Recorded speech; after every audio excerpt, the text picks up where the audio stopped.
Hey, thanks everybody for coming.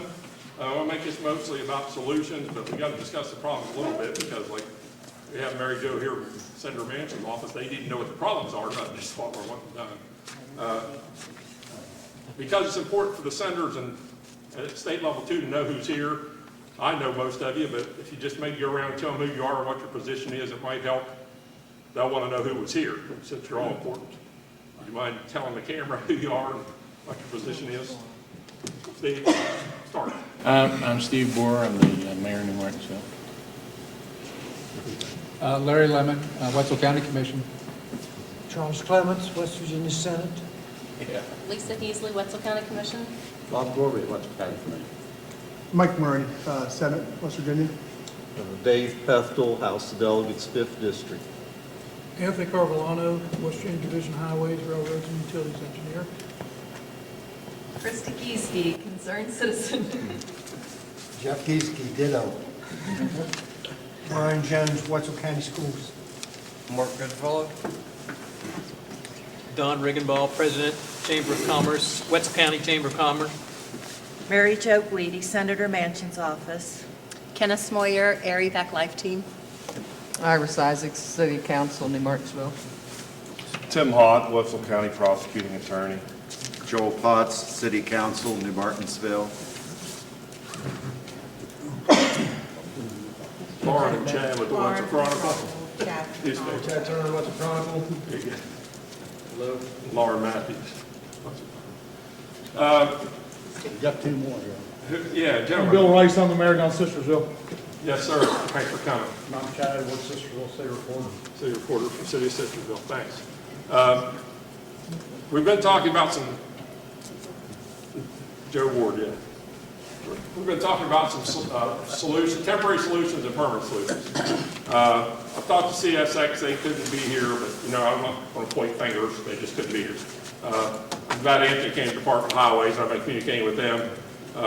Senator Manchin's office has filed a congressional inquiry and notified the Department of Highways and CSX. And they've even discussed funding, which if this ever gets going with the highway, the state would probably do anything for you, the Department of Highways, if they had the funding. But it's a question of whether we'd be able to take the highway over the railroad over the highway, less likely.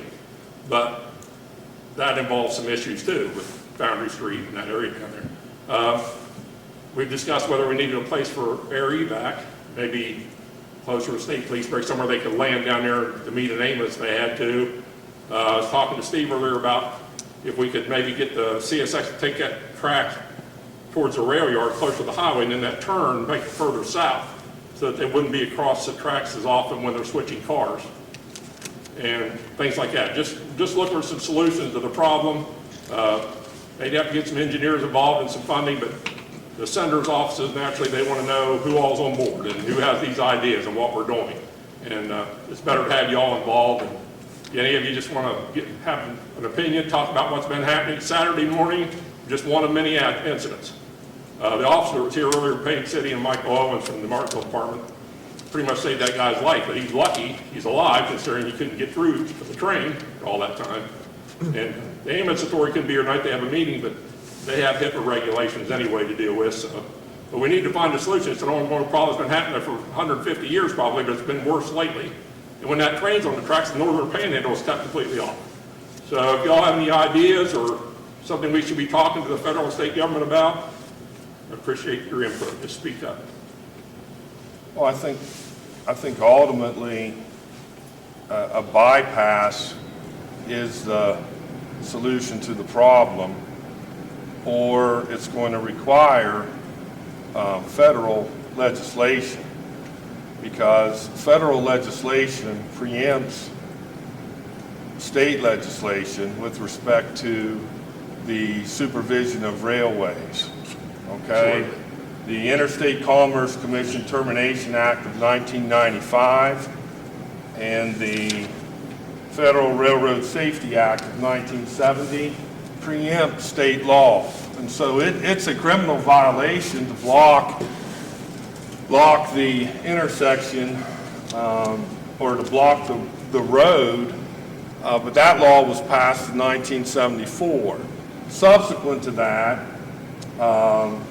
there have been repeated cases out of federal court which hold that state and federal regulation of railroad crossings, the time requirement, as being unconstitutional under the supremacy clause of the Constitution, okay? Because Congress has given the Surface Transportation Board exclusive jurisdiction in terms of regulating railroads, and Congress has also given the Federal Railroad Safety Administration basically jurisdiction over regulating railroads. There's a Fourth Circuit case which was decided, that's our circuit, in 2010 called CSX. It's Norfolk Southern Railroad Company versus City of Alexandria. City ordinance regulating the transportation of bulk materials, including ethanol and other hazardous materials, held unconstitutional, is violating the preemption provisions of the Constitution with respect to ICTA. There's also another case, which is Freiburg versus Kansas City Railroad Company, which comes out of the Fifth Circuit, which is authority for most of these cases, that local regulations such as those attempting to limit the duration that crossings are blocked are operational requirements and are preempted by the acts. Okay? So the problem that we ran into when we tried to enforce this by going to magistrate court is that what we'll be looking at is a cease and desist order from the Northern District of the United States, potentially, because the Constitution basically says that only the federal government can regulate interstate commerce. Trains operate in interstate commerce, and so these acts prohibit the state and the municipality from this type of regulation. I've done hours of research on it, and I can't find one case where state law was upheld, okay, that regulated the time. Now,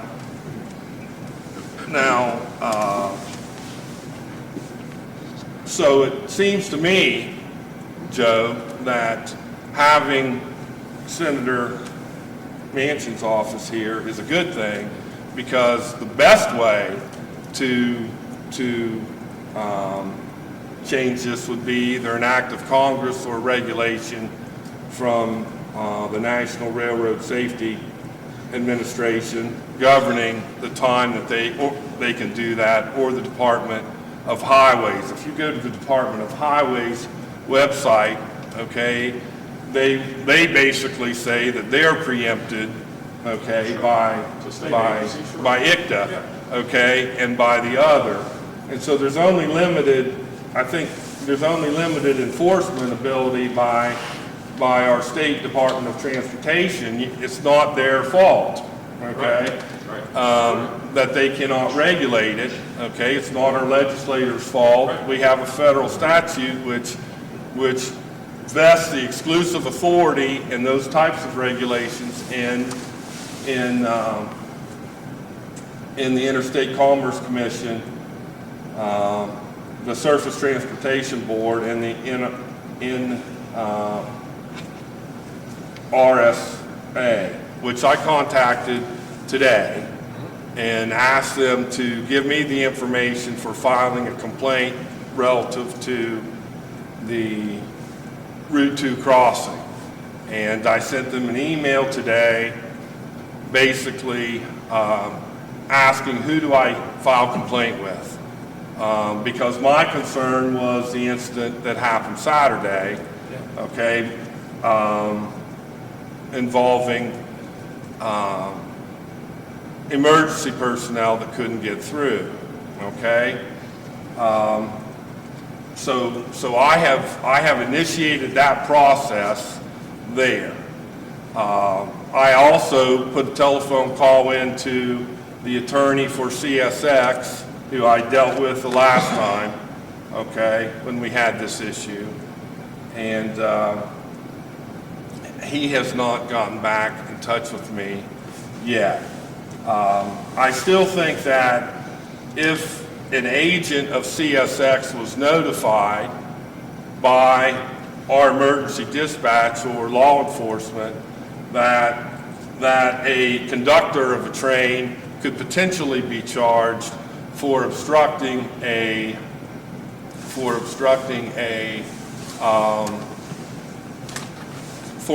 emergency service personnel.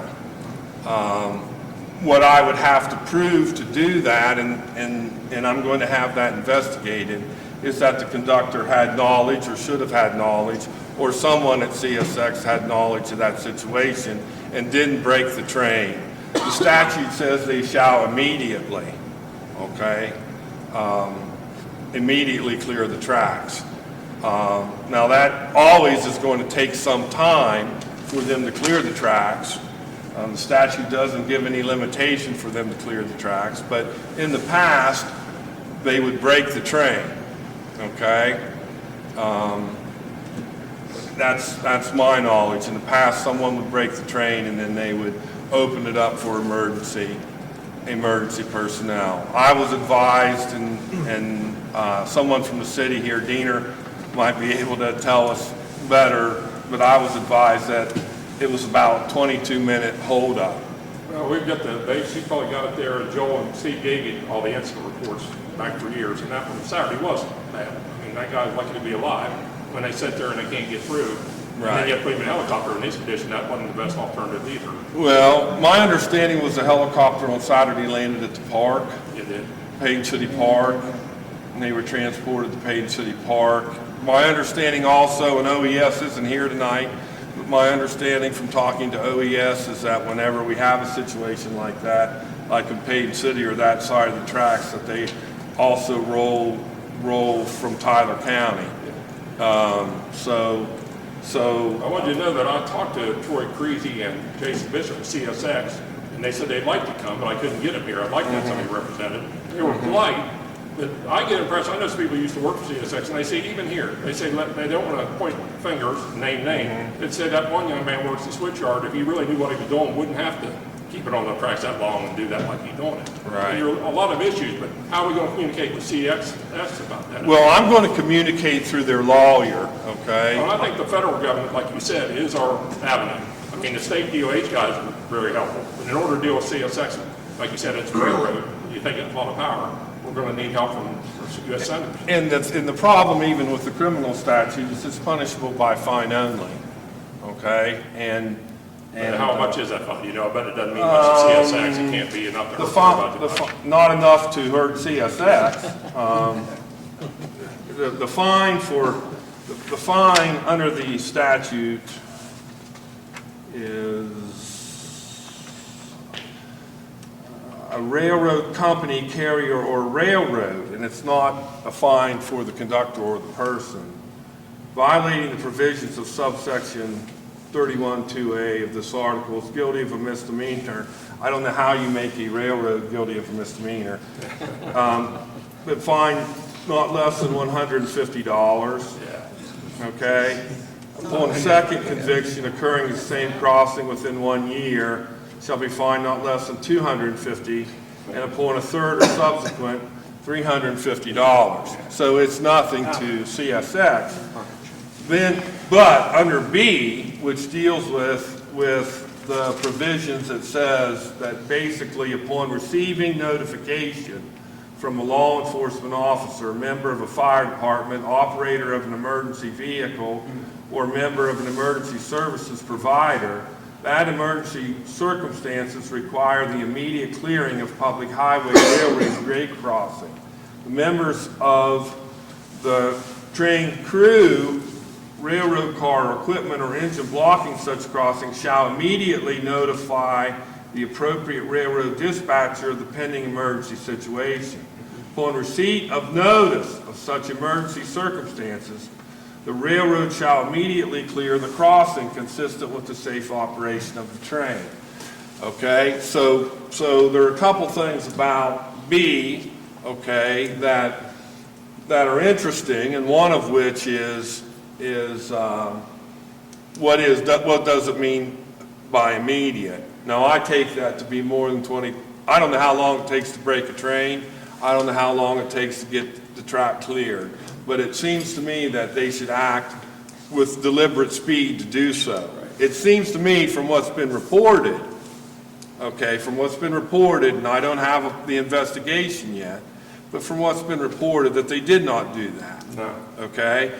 It also seems to me, Joe, that there is a problem on CSX's end with communication. Who do we communicate with in the event of that? You shouldn't have to call Florida and try to find a live human being to talk to about it in an emergency. You're absolutely right. At least, if they were cooperating for the community, would be to find a better way to let us call somebody and try to get somebody up there, or conduct somebody up there to tracks to break the cars that you got an ambulance coming. They should cooperate. Absolutely. CSX contacted the police department and told us that we were not to call the yard any longer. They gave us a toll-free number, and then you get two choices between the, you can go for the emergency or if an arm's down.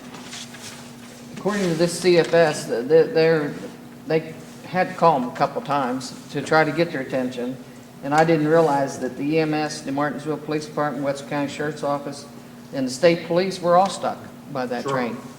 Yeah, and That's I can give you all the unacceptable. numbers for like Troy Creasy, because he's involved with West Virginia, Yeah. CSX, and Jason Bishop, but really, for me to get through, I had to use a lot of tricks to get by the automated system, and then you're really talking to somebody who works for a police department for emergencies there. I felt a little guilty about that, but he did give me some numbers to call, but they are still not helping. well, and it would help me too. I don't hate them, but we want them to cooperate. I'm going to issue a memo to law enforcement that if the train is blocked, that they need to, someone from law enforcement needs to, or emergency services needs to notify somebody at the yard if they have to go there personally, or the engineer. Will they listen? I mean, do they have to listen? Well, here's the problem. They'll get If fired. they receive notice, I'm charging them with obstructing. Well, If they fail to take action after they have notice, I'm charging the individual.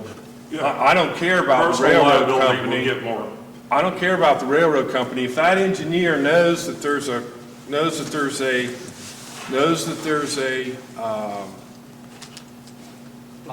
emergency vehicle being blocked, if he has knowledge and he's been directed to move the train, or anybody at that yard has been directed to move the train, and they don't move the train, okay, I'm charging them with obstructing, okay? And, I don't know about arresting an engineer on the spot, but we can arrest the guy at the yard on the Well, spot. and of course, we had those issues when the bridge was closed South Main too, so some of this came up, but that was a little different. They were trapped that completely.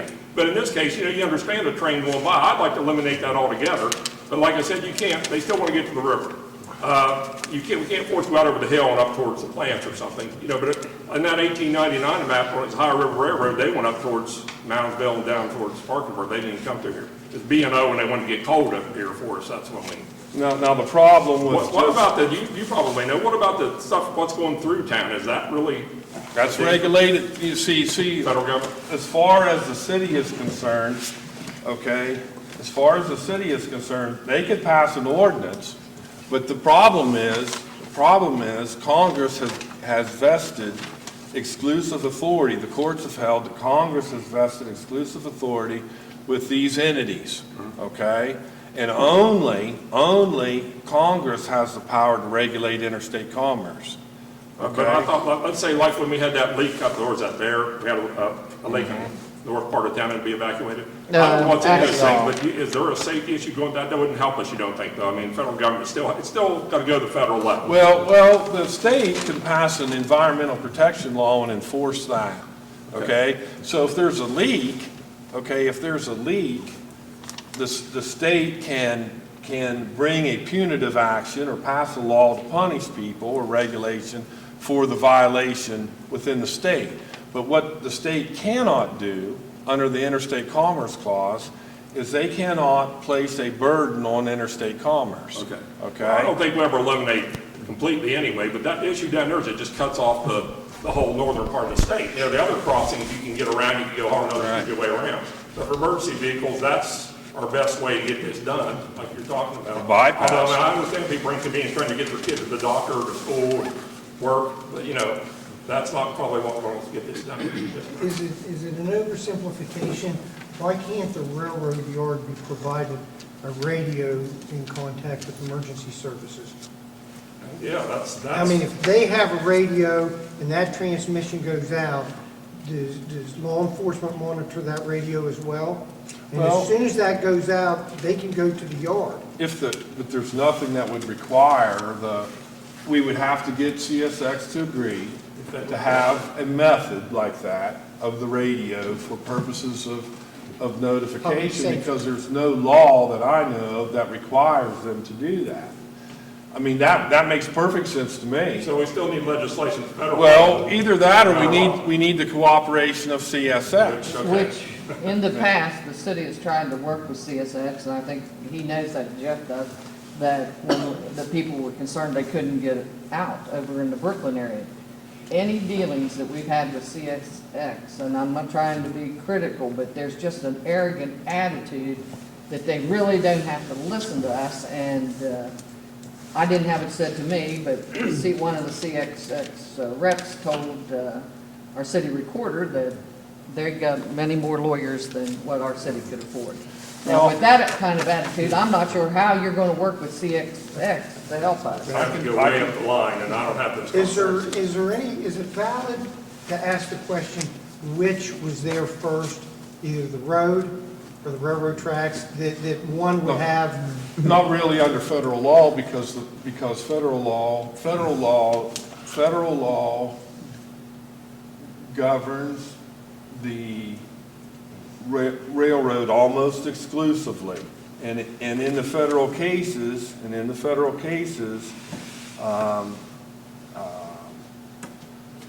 you'll see where either ICTA or the Commerce Clause or the other, for example, state statutes regulating railroad operations and local regulations, such as those attempting to limit the duration that crossings are blocked, are operational requirements and are preempted.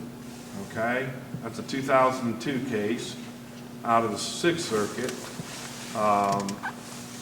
State statutes regulating railroad operations preempted. CSX versus Transportation, Inc. versus City of Plymouth, Michigan. Sixth Circuit, 2002, holding that state law imposing limitation on duration at which crossing may be blocked by train, which is related to speed, was preempted. Okay? That's your problem. The minute I charge them, and they didn't do it this last time when I charged them. The minute I charge them, they go to federal court, okay, and they argue the constitutional issue of preemption. Okay, now they didn't do that this last time because I asked the attorney not to do it. Okay, I asked him to please work with me and try to get a resolution rather than involve us in federal litigation. As far as what he's saying about which was first, like, I agree with you, and I don't think it matters. It doesn't. But They told me that they gave the city streets a right-of-way across their property. well, the B&O probably started down through there, they still went Ohio River Railroad in 1899, I've got it on a map, I can show you, they didn't come through here. But I think when B&O took over around 1900, the short line route started coming through New Martinsville.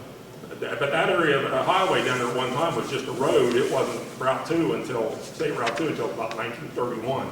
So they might have been there before the highway, but I don't know if that's really how that. Joel. Go ahead, Joe. Well, that was the highway, the highway, Yeah, it just wasn't a state highway. yeah, West Virginia State Route 2. well, but they put the bridge in, Route 2 went Central Street to Dunlap, to Commercial, Main Street, North Street, and Third. But anyhow, my thing is on the communication, that's a great idea with the radio, but a little history with it. I was with the Volunteer Ambulance Service. Danny was one of the original people in '74. I was, and I stayed with it till March of '99, nearly 25 years with the when we were the volunteers. We dealt with the Baltimore and Ohio to start with, then the Chesapeake. Both of them were fine. If we had a call, and we covered tons of times for Peyton City area and out on the hill, when we had something going south of the crossing, at the highway crossing, and you thought that it sounded really horrible, the dispatcher would call the yard office and notify them to hold the trains. And they would hold the Well, trains. somebody suggested You know, that- and we never had any trouble back then breaking them. CSX, as we all know, you know, there's no more Baltimore and Ohio, there's no Chesapeake and Ohio, there's none of the different lines. There's one, they're a big conglomerate. And so I know when we dealt with the problems on the closure of the Central Street crossing, that it just happened and nobody knew that it happened. And they were just, they brought this train master down from Benwood Junction that said he was in charge of he superseded the yard master at Brooklyn Junction. And so basically, they said they would do what they wanted to do as far as Well, I don't want to accessibility. keep pointing the finger. But what I'm saying is, there's got to be a way to get them to understand and communicate. Well, to that is a them good that idea people's about the dying radio. and going to die. If you could get somebody to make them work that out with the radio, it'd be a good thing. We could get them to cooperate. Somebody suggested putting a button or something down there by the tracks above the switchboard. That's not going to do any good. That would work better, Ryan's suggestion, if they would cooperate. Now that there's We're gonna radio have to have stuff, somebody back well then we just above used telephone, us. called the yard. Well, you know, Now, you get Jacksonville, Florida, when you call. But you can the call, railroad. we still have the. We have a number Yeah. that you can get a hold of the local guard, and that's what we do whenever it's a problem.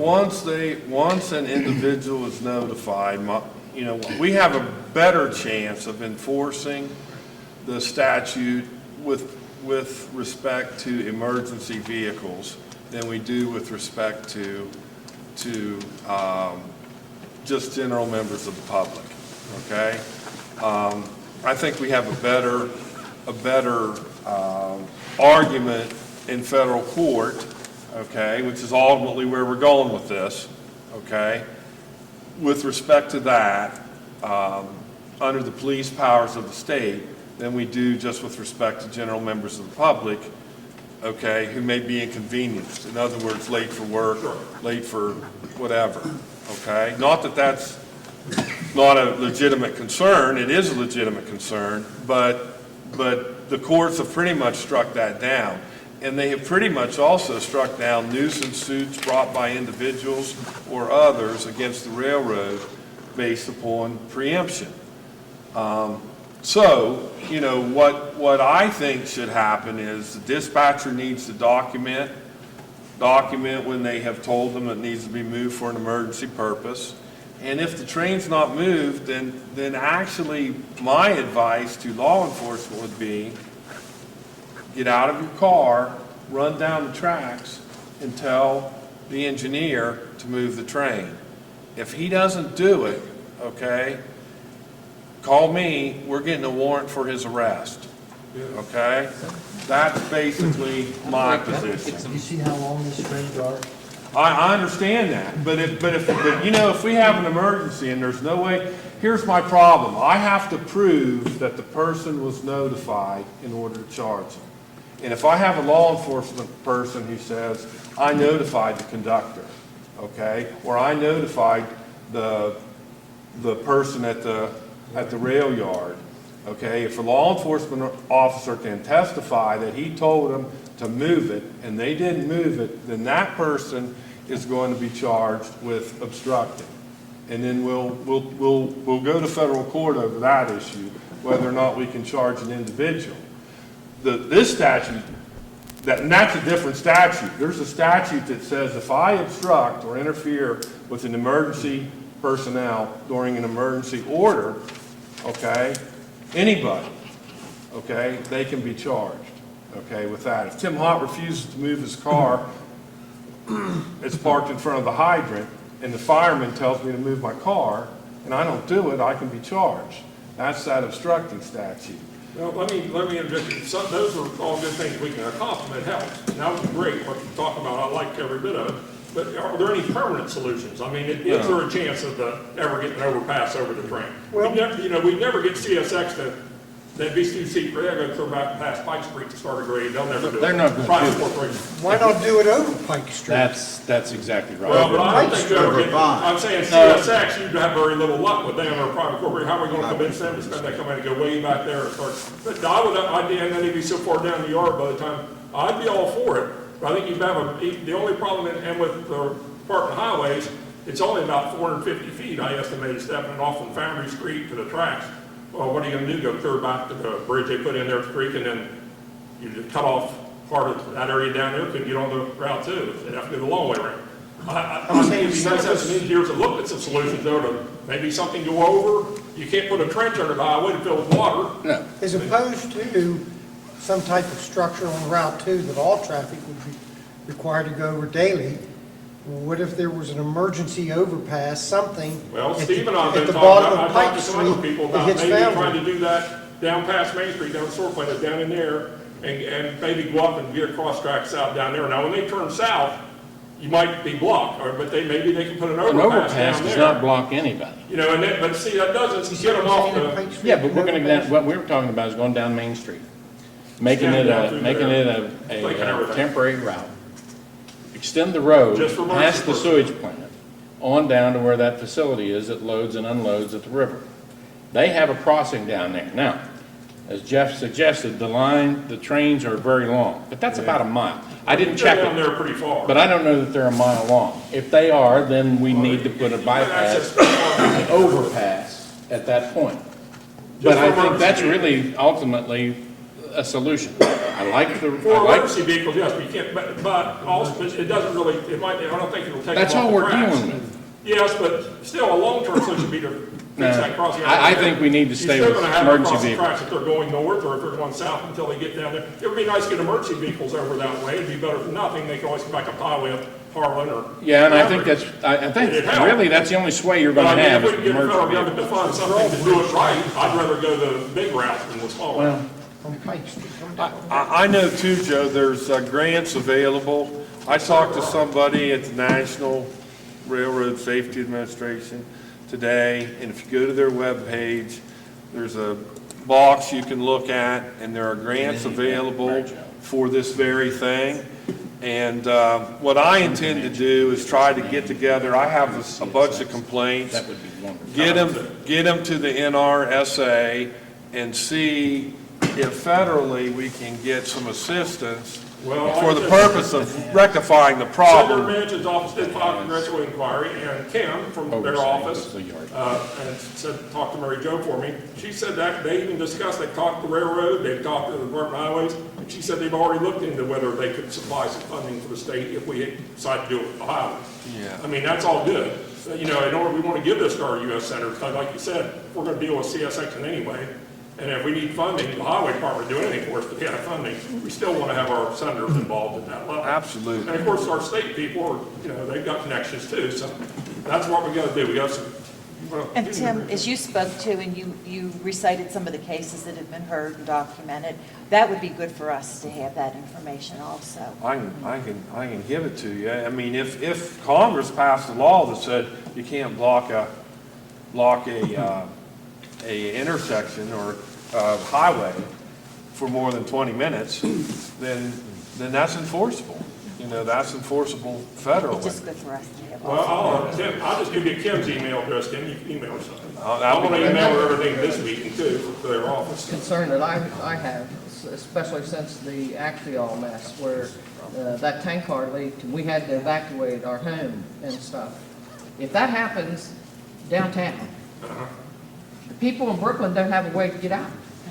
And so that one solution isn't going to work if these people can't get out, you know? No, that was just one And small leak. there- We there's had to just derail it. You know, several it's ugly. avenues that we need to visit to try to figure out what we can do to keep New Martinsville safe as possible and help people that need help. And Axial is a definite example of how serious that could be. If that would have been downtown in Brooklyn, we'd have had a serious problem. Well, both Covestro and Axial have train cars that are full Absolutely. of hazardous material, and that could very well be a problem. They come through New Martinsville? Oh, yeah, they park Yeah. along, Right in the center of town all day they park long. them on that office. My point. That's what I'm talking about. They park them, It's not cold cars and all that. they park them on the siding, leave them. And all the propane cars coming out of Hastings and Galmish and stuff coming across the short line. Well, you know, one of my family members talks about they park right up there by the old Viking farm, and just park there overnight sometimes. Having those cars in town that are just, I mean, everybody thinks that can't happen. It happens in some places. Jeff, how long are have you noticed that the train, how long do you think they are, for the most part? They'll come into New Martinsville, and the end of it will still be up there over Parkway when they go by. Well, it's easily 30 minutes sometimes, right, Jeff? Coming north, Either, both ways. all right, coming north when they get to the yard, how far down toward Payton City is that? You don't know. I never been down in the woods checking Well, like I that. said, even if they could extend that loop down there a little far, so they get most of the train off there, at least when they're changing cars, they're not stopped on those tracks. But I still want a They major can block fix every if I can crossing get in it. town at one time. What? They can block every They're crossing over in town, town. you're still on the highway. Yeah. Anthony, you want to jump in there for information? You deal with railroad crossings all the time. He wants to go home. That's a no. It's a situation that occurs way too often. It's not only in this area, it's around the state. And I was trying to pull up the map, I was wanting to get a better idea of some things. Looking at doing some type of an overpass, it is a possibility, but fixing one problem could create several other problems. Money aside, money's always an issue, but money aside, if it was available, there's a lot more to look at than just building a bridge over top of this crossing. It is going to be even more difficult to convince CSX to raise up that line or even to drop it. I don't think, I think it's just highways. That's, yeah. CSX, you're not gonna get them to do anything. They don't have to worry about it. They have to start Deal with the streets, businesses, Where it but comes down, you're going to affect a lot of things right there. You're going to affect going west into the Brooklyn area. I mean, when you have two crossings within 50 feet of one another. Right. Probably to make the grade to go across it at the present crossing, you would block going across Foundry to the Board of Education office and block Foundry.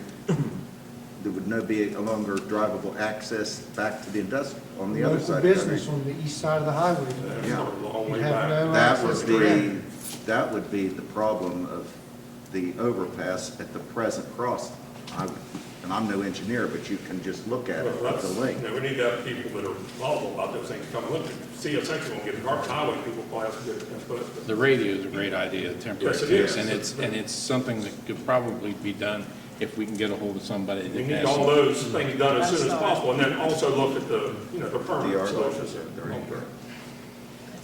One thing I'd And like to bring up, if the Division of Highways were to participate in a project, especially an overpass type of situation, it's not going to be something that happens overnight. So we do need to have a temporary situation in place where this will continue to happen. Oh, I agree. Most of our projects are unfortunately somewhere in the neighborhood of 2, 3, 4 years in duration, from the design phase, if the money's available, all the way through the Thanks construction. for being alive, somebody will appreciate it whenever it gets done, if it's 10 years. It's been that way for 100 years or more, so it seems to be worse lately. Here's another thing we could do, maybe someone has some influence with the governor. There are what is called in West Virginia, special railroad police, okay? Those police are appointed by the governor on application by a railroad company, okay? So the railroad has their own police department, okay? That's how powerful railroads are, okay? They're appointed by the governor. Perhaps somebody could take the issue up with the governor. I called, I didn't get any return calls from people, they steered me 2 or 3 people, and now we know who to talk to. Two is the goal. Only one I bull. but here's my, and the governor may revoke an appointment for good cause. And, you know,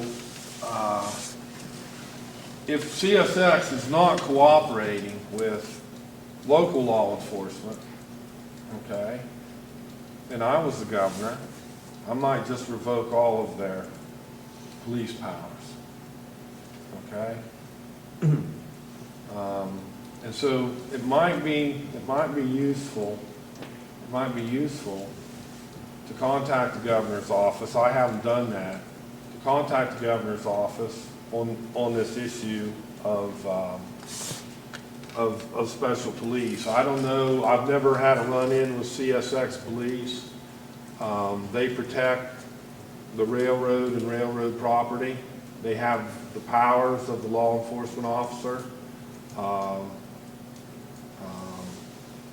You know, I'm going to look into that, but others might also look into contacting the governor about the issue involving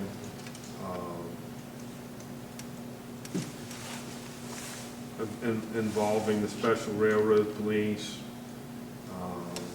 because the authority of special railroad police is the same as that of the deputy sheriff in the county where the railroad extends, where the officer's oath is on file.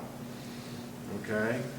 And my position would be that the railroad police would have a duty of charging if we can get a hold of the railroad police, okay, they would have a duty of enforcing West Virginia law. They take an oath, okay, and if their personnel are obstructing emergency personnel, there might be a violation there as well.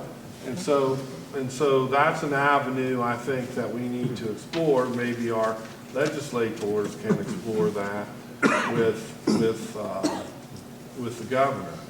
Their office was one that would send somebody, I don't think it worked out, but yes, the legislators will have a lot more power. The Who's governor allowed to break wants the to know. train? I don't know that local law enforcement is permitted to. I don't know the answer to that question. I don't know that local law enforcement is permitted to break a train. I Okay? was thinking about that too. The problem is, you still gotta get them to But you move. can So get whoever's in the yourself- engine has to yeah. move. You can get yourself a You lot can of probably trouble. break it easy enough. We didn't If you proper. break it, you know, you can always Keep go on back with that, you can and get grab a locked hold up. I of got it. arrested Here- anyway. Has anybody ever had any contact with the CSX police that lives down here, has lived here for a while? I didn't know Does they anyone had know who they police. are? I didn't know that they had. When I Do was they a even have them kid, in this county? Do we know that? I don't even know for sure that they have them in this county. they Okay. did when I was a The kid. regulatory authority comes through our Public Service Commission. And the so-called police or the FRA inspectors, and they have the authority to even fine me if I'm not doing something properly. For example, if I walk out onto a crossing and I don't have the personal protective equipment like I should, they can fine me for that. So there is a Public Service Commission section that deals with policing of the railroads here in West Virginia. I'll call the PSC tomorrow.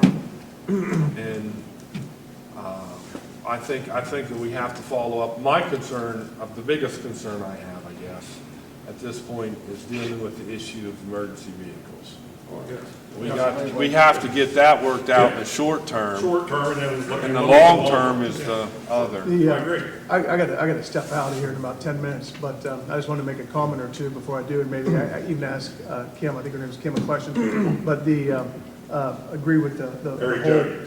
the whole temporary solution. This is first the comments, the whole temporary solution thing is important because nothing happens quick with inquiries to even, design to building and stuff. So, and the mayor had a great temporary solution about the road. The radio is awesome, a temporary solution, but the reason you're calling Jacksonville to begin with is because CSX doesn't want you to be able to get a hold of them, because the minute you get a hold of them, that's when liability starts. So they're going to put up as much roadblocks as possible to get a hold of them.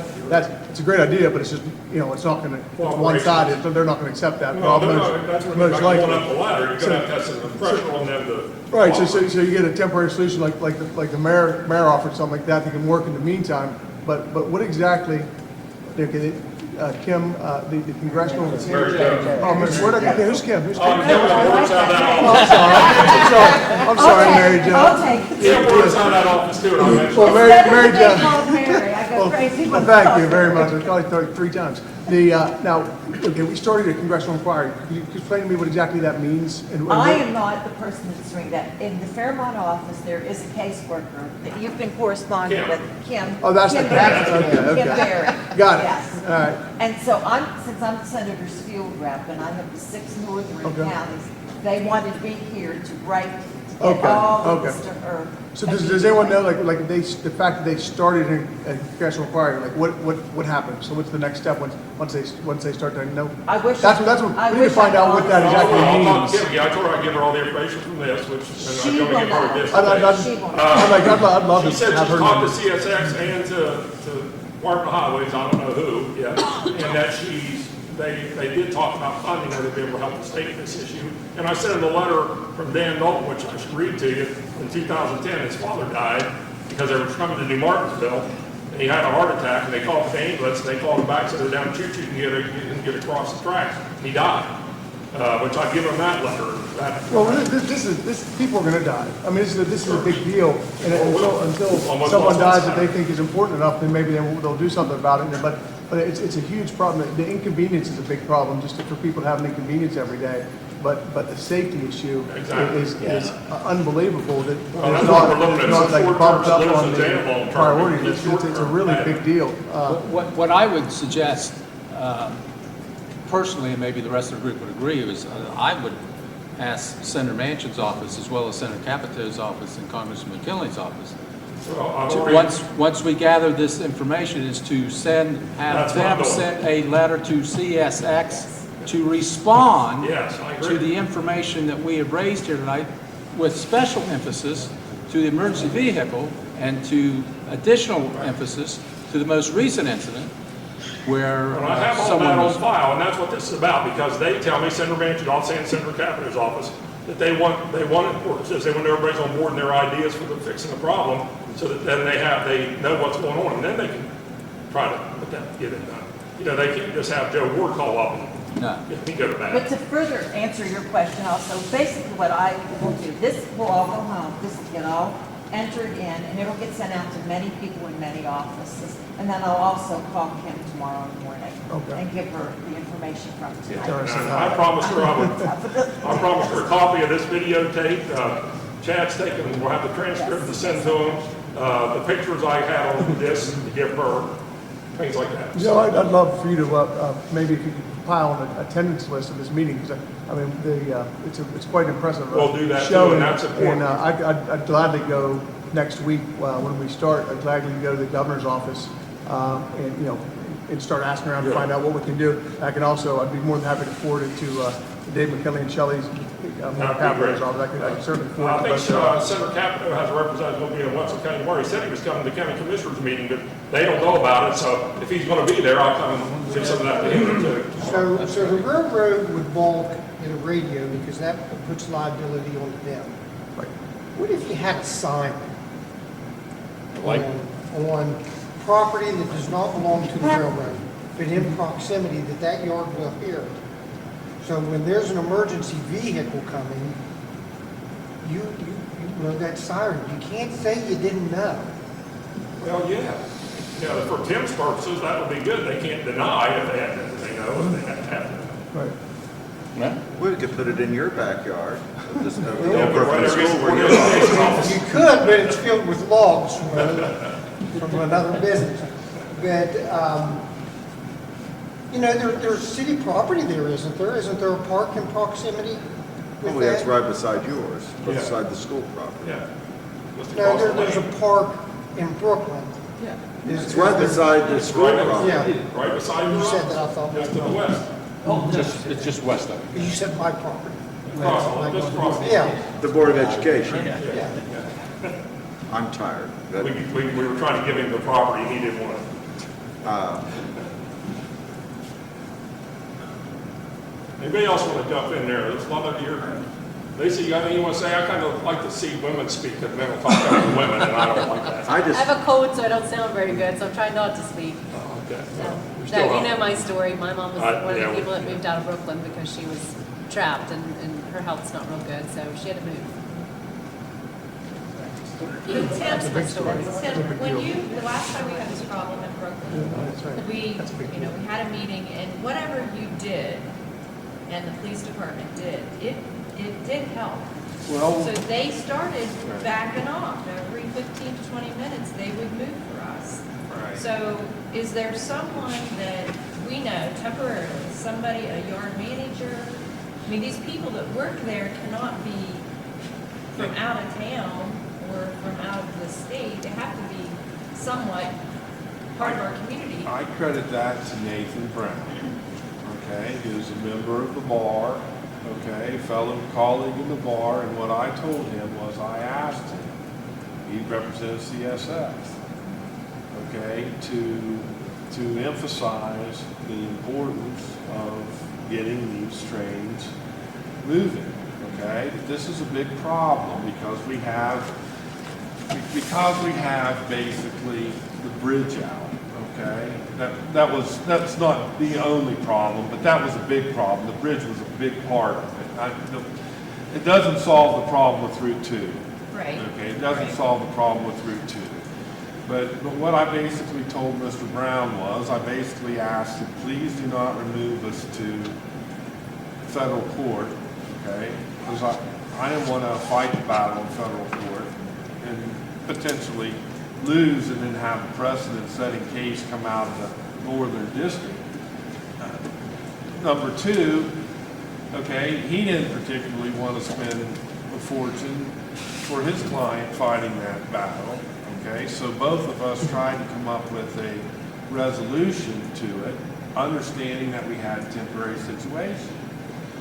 You know, Mr. Brown advised me too that he felt that with the completion of the yard up the river, you know, at where I'm talking about Kent, that might alleviate the problem. Obviously, it hasn't alleviated our problem. It seems like the problem is maybe in some ways on Route 2 gotten worse since then.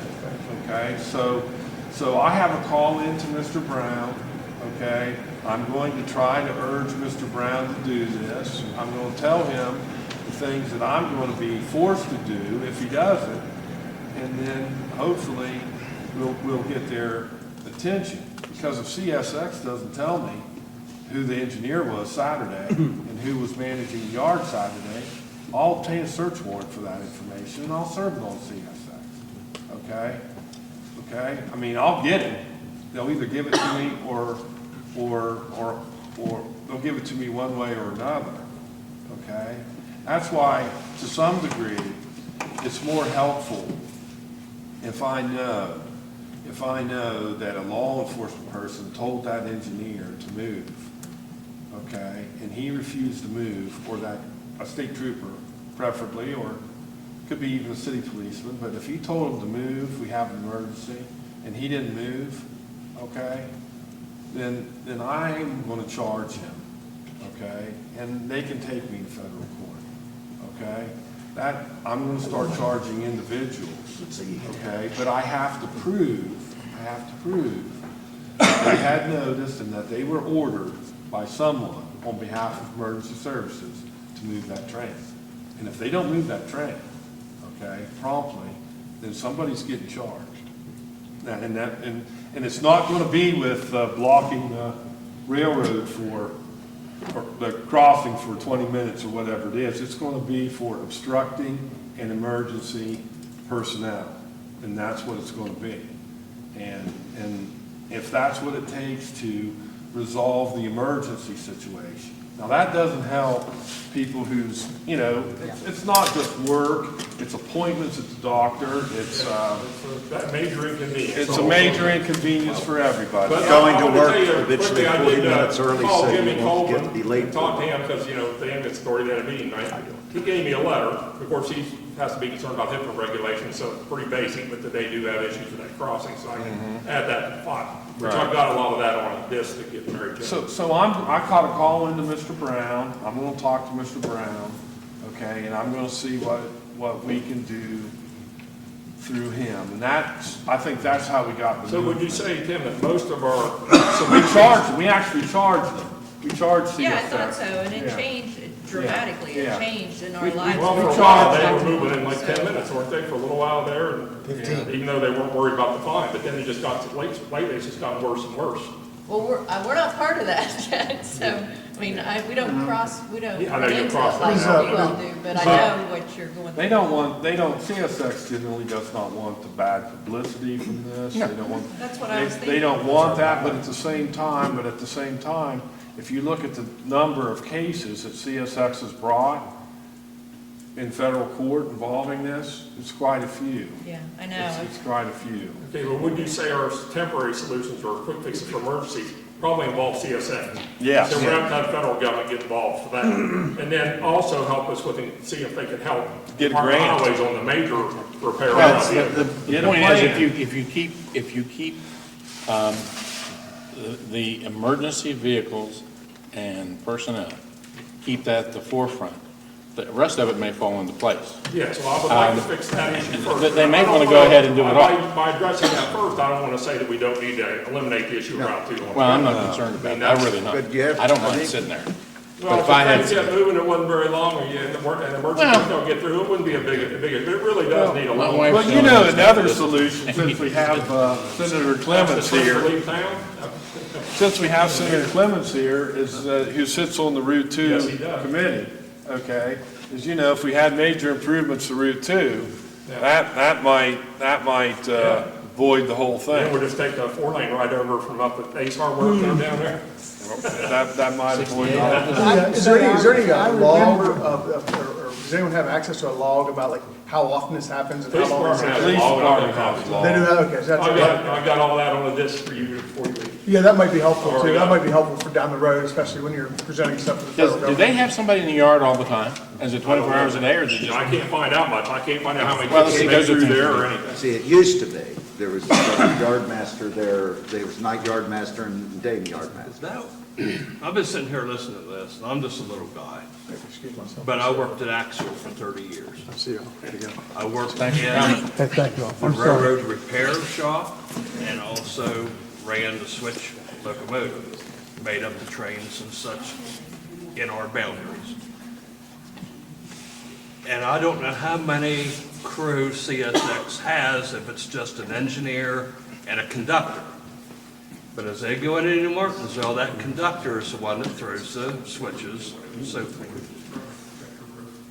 The really, really Joe. simple solution to me, Joe. just as a common person, is if that conductor was stationed right there at Route 2, they did away with the caboose, the little blinking light on the back is an air sensor. When that glad hand is broken on the train, the brakes lock. So it would be very simple, it takes less than a minute to uncouple and couple a car. I did it for years. You have 2 air valves you shut, one handle that pulls the coupler. He could be standing right there at Route 2.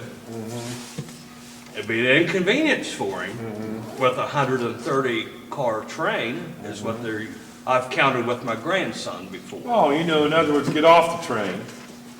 And when the train passes through, jump on the last car, go in the yard. It's a very, very simple solution that, like I said, takes less than a minute to do. And they may not want the conductor off the train. They may not want to put an extra person on there for that. But I live in Sistersville, and I'm in New Martinsville every day, all hours of the day and night. How many trains actually go through Short Line that stop traffic? I don't know. Is it 2? Is it 4? And I thought CSX, and y'all could probably answer because you're New Martinsville, didn't they just put a multi-million-dollar expansion in the rail yard down here in Brooklyn? Yeah, they did. And they're still switching on the main line? They don't have the capability to switch, I thought it was $2 or $5 million expansion with all the LED lights and everything, and they don't have a siding that they can actually do the switching on? Well, it kind of leads to what Joe said a few minutes ago, whoever's down there now may not have I'm told by them, I will May say not know too, how that to they have do a that. young employee down there that really doesn't know what they're doing, or it wouldn't be nearly as bad as it is. Even that, I mean, that's. Well, those are things we But, need to investigate. you know, like I say, you need to, there's gotta be a better way. It'd be nice if they would, maybe better times than days. They have to come willy-nilly whenever they want through there in daylight or not. Of course, if emergencies, it doesn't matter what time of day, but if you come through the rush hour, it matters. 30 seconds. We could find that too. Right there. It's been fortunate with your city attorney. We don't think we can afford that, but we can find it. We'll get that. Well, yes, that's the area you deal with. That's why they have to call Jacksonville. We have the number, though. We know how to get to the yard, and we use it. I mean, I don't care what they told us, we're using it. Well, And but if they don't listen to you, maybe some Kim's not been. Well, what I'm saying is the dispatcher needs to get a hold of the person at the yard, and they need to know who that person is, and they need to direct them to move the train. And if they don't move the train, then that's when we're coming after them. Yeah. I think Anybody else want they're to switching somebody. jump in there? Any solutions, questions? I think it's just good that we let them know we're aware of these problems, because they don't live here, and tell them who was here and how important it is. I think we stressed that. But I think maybe if they could bring somebody here that's like engineers or whatever, maybe the highway department, get somebody CSX actually come here and discuss it. But maybe the federal government puts pressure on them to cooperate a little better for the community. And then hopefully get some, maybe some funding if that's what's taken, that's needed. Joe, I just want to say that I can assure you that Senator Maroney and myself and Dave Bethel will make sure Charleston knows about this problem. And I think that, of course, my personal feeling is we have a lot of short-term things we're talking about, but the long-term solution is an overpass. I agree, absolutely agree. In 1970s, when they tore down the overhead steel bridge and built this new one, they had a public hearing at the library, and there was 25 people there, and of those 25, 24 of them were there to say, build it over the railroad crossing. But they said that was a federal bridge replacement program, and they had to build the bridge where it was. Just there. And they couldn't couldn't do it. But I think we have engineers that can design our road problems in that area. Well, I have faith in the Department of Highways. I mean, I've had good communication. They've been extraordinarily nice and cooperative. They let me come look at their blueprints. They'll do anything to help me, but they need funding. And that's why I'm hoping the federal level, they can, if that's what it takes. If the state had the money, I'm sure they'd be, and the personnel, they'd be glad to do it. I'd say that the Department of Highways worked with us on that bridge project. It was excellent. I gotta tell you, they came up here and communicated with every step on those lights up there on that 4 lane, invited me to the field office, couldn't ask for a better bunch of people to deal with. But they got the money, it was like 600,000. That's part of it. Well, we're over an hour now. But, I think this will help, we'll give this to the senator's offices, and if you all can, at the state level, can talk to the federal level and help us with that. I'll be getting all this to all of you, like the Danny stuff here and the transcript from Chad and Warner going. If you take pictures of me, Chad, I'll warn you. I know your dad, your granddad. Okay, excuse me, I've got a 7:30 taxi appointment. We're done anyway. I think y'all can come up. Thanks, Joe. We're trying. Thanks, Don. Donnie, how many more trains?